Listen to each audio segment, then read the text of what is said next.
sure to watch for golden eagles whenever you're traveling. You can see them all over the western part of North America. Well, right now, again, we're going to have you turn your attention to our 100-foot pole way up on the hill. From way up high, watch that box. Here comes a Harris's hawk. Box has not opened yet. There we go.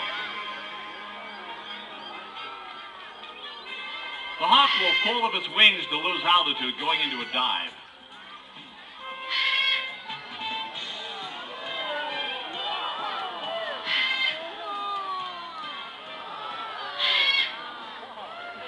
Now, thank you. You won't see Harris's hawks in Utah. Harris's hawks come from warmer climates, places like New Mexico, Arizona, southern Texas, and Mexico.